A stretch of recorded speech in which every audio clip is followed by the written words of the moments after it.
2025-2026 first క్వార్టర్లో ఆంధ్రప్రదేశ్ 10.50% అద్భుతమైన వృద్ధి రేటు సాధించింది. ఇది దేశ సగటు వృద్ధి కంటే ఎక్కువ. ఈ ఫలితం ముఖ్యమంత్రి చంద్రబాబు నాయుడు కృషి ఫలితమని స్పష్టంగా చూపిస్తోంది. చంద్రబాబు మొదటి రోజు నుంచే రాష్ట్రంలో ఇన్వెస్టర్లు, రైతులు, ప్రజల్లో నమ్మకం పెంచడంపై దృష్టి పెట్టారు. రోడ్లు, పారిశ్రామిక హబ్బులు, ఐటీ రంగం, లా అండ్ ఆర్డర్లో మెరుగులు ఇవన్నీ ఆర్థిక వ్యవస్థను వేగంగా పెరగడానికి సహాయపడ్డాయి. కొత్త పాలసీలు, వ్యాపారాలు పెట్టడం సులభం చేసి ఉద్యోగాలు పెరిగి లక్షల కుటుంబాలకు ఆదాయం పెరిగేలా చేశాయి. ఆంధ్రప్రదేశ్ని ఆదర్శ రాష్ట్రంగా మార్చడం లక్ష్యంగా పెట్టుకున్న ప్రభుత్వం ఇప్పుడు ఫలితాలు చూపిస్తోంది. నైపుణ్య అభివృద్ధి, డిజిటల్ గవర్నెన్స్, ఎంటర్‌ప్రెన్యూర్‌షిప్ పై ప్రత్యేక శ్రద్ధ చూపడంతో యువత ఉద్యోగులు మాత్రమే కాకుండా రాష్ట్ర అభివృద్ధిలో భాగస్వాములు అవుతున్నారు. రైతులకు కూడా ప్రత్యేక శ్రద్ధ చూపిస్తూ నీటి పారుదల ప్రాజెక్టులు, యూరియా సరఫరా, గ్రామీణ ప్రాంతాల్లో WFH సెంటర్లు ఏర్పాటు చేయడం వంటి చర్యలు తీసుకుంటున్నారు. నిపుణులు చెబుతున్నారు, ఈ 10.50% వృద్ధి రేటు ప్రస్తుత ఎన్డీఏ ప్రభుత్వ కష్టపాటు, స్పష్టమైన దృష్టి ఫలితమని, దేశం పెరుగుతున్న ఆంధ్రప్రదేశ్ మరింత వేగంగా ముందుకు వెళ్తూ మంచి నాయకత్వం ఎంత తేడా చేస్తుందో చూపిస్తోంది.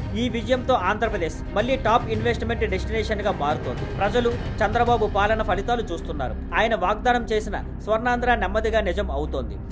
5 లక్షల మందికి పైగా ఉన్న భారీ జన సమూహం ముందుకు వచ్చి జైకారాలు స్వీకరించడం ప్రతి రాజకీయ నాయకుడికి కల. కానీ నారా లోకేష్ మాత్రం నిన్న ఈ గ్లోరీకి దూరంగా నిలిచాడు. అనంతపురంలో ఎన్డీఏ ప్రభుత్వం సూపర్ 6 సూపర్ హిట్ పేరుతో భారీ రాజకీయ సభ నిర్వహించింది. ఈ సభకు 5 లక్షల మందికి పైగా హాజరై ఇటీవల కాలంలో అత్యంత విజయవంతమైన రాజకీయ సభగా నిలిచింది. ముఖ్యమంత్రి చంద్రబాబు, ఉప ముఖ్యమంత్రి పవన్ కళ్యాణ్ ఇద్దరు ప్రజల ప్రేమకు స్పందించి వారిని ఉత్సాహపరిచారు. అయితే ఈ సభకు రావాల్సిన లోకేష్ మాత్రం వేరే ప్రాధాన్యానికి దృష్టి సారించాడు. ఆయన సెక్రటేరియట్ లోని రియల్ టైం గవర్నెన్స్ రూమ్ లో కూర్చొని నేపాల్లో చిక్కుకుపోయిన తెలుగు ప్రజలను రక్షించే ఆపరేషన్ సమన్వయం చేశారు. లోకేష్ పర్యవేక్షణలో ఇప్పటి వరకు 22 మంది తెలుగు వారిని సురక్షితంగా రక్షించారు. మరో 200 మంది రాబోతున్నారు. చంద్రబాబు, పవన్ కళ్యాణ్ అనంతపురంలో జనాన్ని ఉద్దేశించి ప్రసంగిస్తున్నప్పుడు లోకేష్ మాత్రం ఆర్టీజీ రూమ్ లో కూర్చొని రక్షణ చర్యలపై దృష్టి పెట్టాడు. ఇది చూస్తుంటే లోకేష్ రాజకీయ షోలు, జన సందోహాల కంటే పని, రక్షణ చర్యలకు ప్రాధాన్యం ఇస్తున్నాడని, అందుకే ఆయన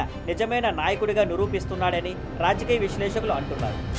ఎప్పటి నుంచో ఎదురు చూస్తున్న ఉపరాష్ట్రపతి ఎన్నికలు పూర్తయ్యాయి. ఎన్డీఏ అభ్యర్థి సిపి రాధాకృష్ణన్ 152 ఓట్ల మెజారిటీతో విజయం సాధించారు. ఆయన ప్రత్యర్థి సుదర్శన్ రెడ్డిని సులభంగా ఓడించారు. కానీ ఈ ఎన్నికల్లో ఆంధ్రప్రదేశ్, తమిళనాడు రాష్ట్రాల ఎంపీలు వేసిన ఓట్లు చాలా వింతగా ఉన్నాయి. తమిళనాడుకు చెందిన 39 మంది ఎంపీలు అందరూ తమ రాష్ట్రానికి చెందిన అభ్యర్థి అయిన సిపి రాధాకృష్ణన్ కు వ్యతిరేకంగా ఓటేశారు. కారణం, గత పార్లమెంట్ ఎన్నికల్లో బీజేపీ, ఏఐఏడీఎంకే ఒక్క సీటు కూడా గెలవలేకపోవడం. ప్రస్తుతం అధికారంలో ఉన్న డిఎంకే ఎంపీలు ఎక్కువగా ఉన్నారు. వాళ్ళు ఇండియా కూటమిలో భాగం కాబట్టి సుదర్శన్ రెడ్డికి ఓటేశారు. మరోవైపు ఆంధ్రప్రదేశ్లోని 36 మంది ఎంపీలు అందరూ తమిళ అభ్యర్థి రాధాకృష్ణన్కు ఓటేశారు. వింత ఏంటంటే ప్రతిపక్ష వైసీపీ కూడా ఎన్డీఏకి మద్దతు ఇచ్చింది. ఇలా తమిళనాడు పార్టీలు తెలుగు అభ్యర్థిని సపోర్ట్ చేస్తే ఆంధ్రప్రదేశ్ పార్టీలు తమిళ అభ్యర్థిని సపోర్ట్ చేశాయి. ఇది దక్షిణ భారత రాజకీయాల్లో ఓ ఐరనీగా చెప్పొచ్చు. Archaeological survey of India director Muniratnam Reddy స్పష్టంగా చెప్పారు, మైసూరు మహారాజా స్వామి వారికి సమర్పించిన హారంలో ఎప్పుడూ పింక్ డైమండ్ లేదు. మైసూరు మహారాణి ప్రమోదాదేవి వద్ద ఉన్న ప్యాలెస్ రికార్డులను పరిశీలించిన తర్వాత కూడా ఇది నిర్ధారణ అయింది. ఆ హారం ఢిల్లీలో 8,500 రూపాయలతో తయారు చేయించారని, అందులో రూబీలు మరియు ఇతర రాళ్లు మాత్రమే ఉన్నాయని, డైమండ్ ఎక్కడా రికార్డుల్లో లేదని చెప్పారు. 2018లో మాజీ ప్రధాన అర్చకుడు రమణ దీక్షితులు కోట్ల విలువైన పింక్ డైమండ్ మాయమైపోయిందని, విదేశాల్లో అమ్మేశారని ఆరోపణలు చేశారు. దీని వలన అప్పట్లో పెద్ద వివాదం చెలరేగి వైసీపీ దీన్ని అప్పటి టీడీపీ ప్రభుత్వంపై విమర్శలకు వాడుకుంది. కానీ ఇప్పుడు ఏఎస్ఐ దర్యాప్తులో ఆ ఆరోపణలకు నిరాధారమని తేలింది. 2001లో గరుడ సేవ సమయంలో భక్తులు వేసిన నాణేలతో హారంలో ఉన్న రూబీ పగిలిపోయిందని, ఆ ముక్కలు అధికారికంగా రికార్డు చేశారని నివేదికలో పేర్కొన్నారు. మునిరత్నం రెడ్డి స్పష్టం చేశారు, దేవాలయ ఆభరణాలపై తప్పుడు ప్రచారం చేస్తే సహించబోమని, అలా చేసే వారిపై చర్యలు తీసుకుంటామని హెచ్చరించారు. ఇలా తిరుమల పింక్ డైమండ్ వివాదానికి పూర్తిగా తెరపడింది.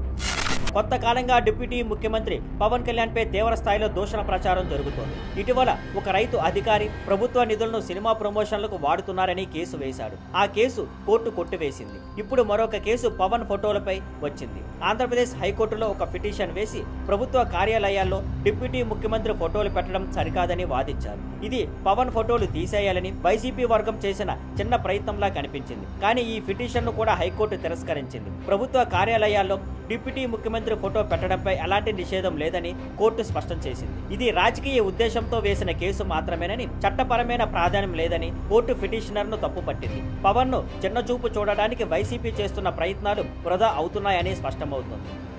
Thank you for watching. Please like, share and subscribe.